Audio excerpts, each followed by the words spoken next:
शहापूर तालुक्यातील नांदवळ ग्रामपंचायतीतील रस्त्याची अत्यंत दयनीय अवस्था समोर आली असून प्रशासनाच्या उदासीनतेविरोधात ग्रामस्थांमध्ये संतापाची लाट उसळली आहे।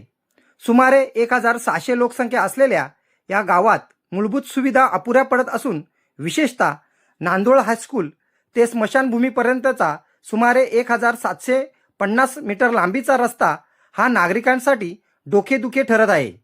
महत्त्वाची बाब म्हणजे हा रस्ता प्रधानमंत्री ग्राम सडक योजनेअंतर्गत मंजूर झाला असून यासाठी आमदार किसन कथोरे यांनी विशेष प्रयत्न केले होते।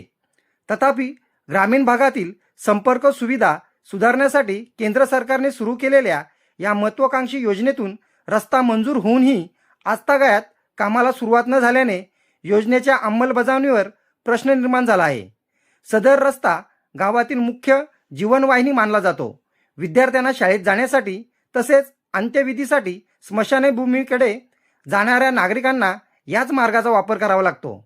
मात्र सध्या या रस्त्याची अवस्था खड्ड्यांनी भरलेली, चिखलमय आणि धोकादायक बनली आहे। पावसाळ्यात परिस्थिती अधिकच बिकट होते। तसेच वाहन चालकांसह पादचाऱ्यांना जीव मुठीत धरून प्रवास करावा लागत आहे। लवकरात लवकर सदर रस्त्याचे काम सुरू न झाल्यास तीव्र आंदोलन छेडण्याचाही इशारा देण्यात आला आहे। दरम्यान या पार्श्वभूमीवर संबंधित अधिकारी व लोकप्रतिनिधींनी तातडीने लक्ष घालून रस्त्याचे काम युद्ध पातळीवर सुरू करावे अशी मागणी जोर धरत आहे। अन्यथा प्रशासनाला ग्रामस्थांच्या रोषाला सामोरे जावे लागणार आहे। न्यूज रिपोर्टर दीपक चंदे, मशाल न्यूज नेटवर्क।